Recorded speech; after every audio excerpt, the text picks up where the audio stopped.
जरा सोचिए, एक तूफानी रात, और वो रात किसी को एक ऐसी हवेली में ले जाए जहां दीवारों के अंदर सिर्फ डर नहीं बल्कि बल्कि एक बहुत पुराना बदला भी कैद हो। आज हम एक ऐसी ही कहानी की परतों को खोलने वाले हैं।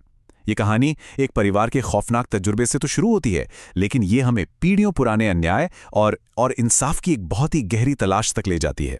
सोच कर देखिए, घना अंधेरा, कानों को बहरा कर देने वाली बिजली की कड़कड़ाहट और हवाएं हवाएं इतनी तेज कि मानो सब कुछ उड़ा ले जाएंगी।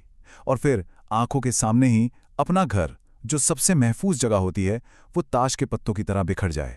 हमारी कहानी का जो परिवार है ना, वो ठीक इसी भयानक हकीकत का सामना कर रहा है। तो चलिए सीधे चलते हैं उस रात में। एक ऐसी रात जब लग रहा था मानो आसमान रो रहा है और पूरे गांव पर एक अनजाना सा साया मंडरा रहा था। इस कहानी के जो मेन किरदार हैं वो है मदन लाल, उनकी पत्नी ललिता और उनकी 11 साल की बेटी अंजलि। सोचिए, एक पल वो अपने घर में थे और अगले ही पल एक जोरदार धमाके के साथ उनकी पूरी दुनिया ही उजड़ गई। वो लोग बाल बाल तो बच गए, लेकिन अब वो बेघर थे और पूरी तरह से तूफान के रहमो करम पर।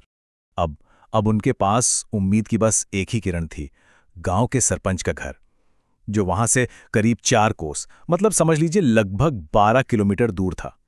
कीचड़, अंधेरा, ऊपर से ये भयंकर तूफान, ये सफर तो किसी मौत के बुलावे जैसा ही था।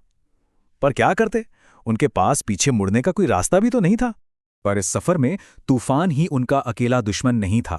नहीं, जल्द ही उनका सामना एक ऐसे राज से होने वाला था जो इस तूफान से भी कहीं ज्यादा खतरनाक था।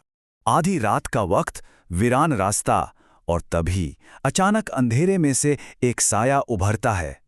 एक बूढ़ा आदमी, बारिश में इस तरह भीगा हुआ मानो वो पानी का ही बना हो, और उसकी आंखों में एक अजीब सी खामोशी थी जो चीख चीख कर कह रही थी कि कुछ तो गड़बड़ है।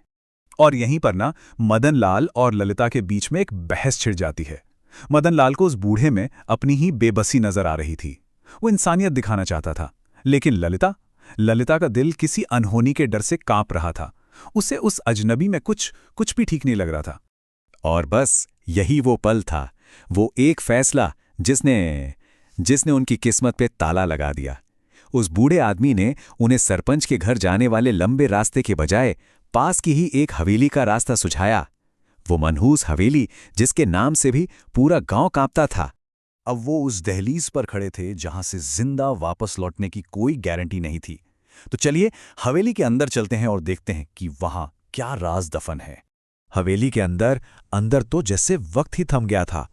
हर चीज पर धूल और खामोशी की एक मोटी चादर चढ़ी हुई थी, और दीवारों पर लगी वो तस्वीरें, ऐसा लग रहा था जैसे वो जिंदा हों और उनकी भूखी आंखें अंधेरे में बस इन्हीं को घूर रही थीं। ठंड से बचने के लिए ना मदन लाल ने जैसे ही आग जलाई, उसकी कांपती हुई रोशनी दीवार पर लगी एक तस्वीर पर जाकर पड़ी, और उसे देखते ही मदन लाल के तो पैरों तले जमीन खिसक गई। तस्वीर में जो चेहरा था वो हूबहू उसी बूढ़े आदमी का था जो ठीक उनके साथ बैठा हुआ था। बस एक ही पल में सब कुछ बदल गया। उस बूढ़े आदमी के चेहरे की लाचारी एक खौफनाक गुस्से में तब्दील हो गई। उसकी आंखें अंगारों की तरह तहक रही थी। अब वो कोई इंसान नहीं था, बल्कि बदले की आग में जलती हुई एक आत्मा थी। इसके बाद सोचने का तो वक्त ही नहीं था। बस एक ही रास्ता था, भागो। वो तीनों दरवाजे की तरफ भागे, और उनके पीछे उस आत्मा की दिल दहला देने वाली हंसी गूंज रही थी। ऐसी हंसी जो मानो कह रही हो, मुझसे बचकर कहाँ जाओगे। तो अब कहानी सिर्फ डर के साए से निकलकर एक बहुत गहरे सवाल की ओर बढ़ती है। आखिर ये आतंक हो क्यों रहा है? उस हवेली की दीवारों में ऐसा कौन सा दर्दनाक राज दफन है? किसी तरह अपनी जान बचाकर वो लोग सरपंच के घर पहुंचे।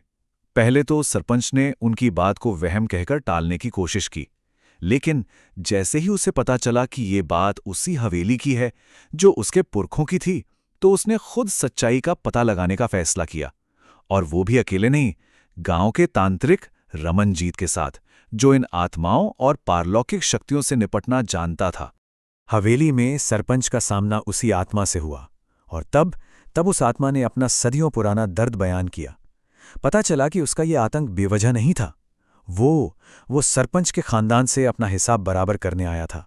असल में ये कहानी डर की नहीं, बल्कि एक बहुत ही गहरे अन्याय की थी। एक नौजवान था जिसे अपने पिता के कर्ज के बदले अपनी पूरी जिंदगी उसी हवेली में गुलाम बनकर गुजारनी पड़ी।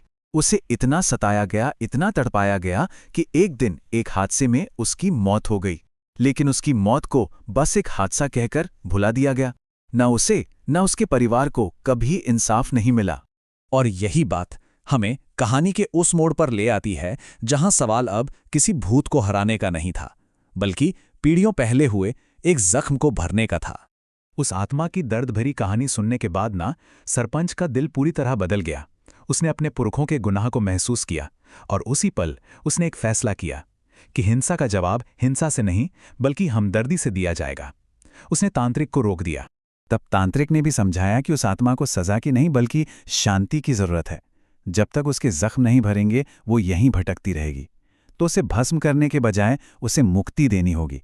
मतलब उसके दर्द को समझकर उसे इस दुनिया के बंधनों से आज़ाद करना होगा। और सरपंच ने ठीक वही किया जो एक सच्चे इंसान को करना चाहिए था। उसने एक बहुत बड़े हवन का आयोजन करवाया। ये सिर्फ उस आत्मा की शांति के लिए नहीं था, बल्कि अपने पुरखों के किए पर पछतावा करने के लिए भी था। और उस दिन करुणा और न्याय ने मिलकर न सिर्फ उस भटकती आत्मा को बल्कि उस पूरी हवेली को भी आज़ाद कर दिया।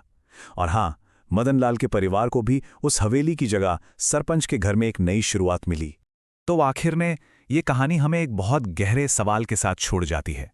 क्या वक्त के जख्म वाकई भर सकते हैं? क्या आज की माफ़ी कल के आंसुओं को पोंछ सकती है? इस पर सोचने वाली बात है।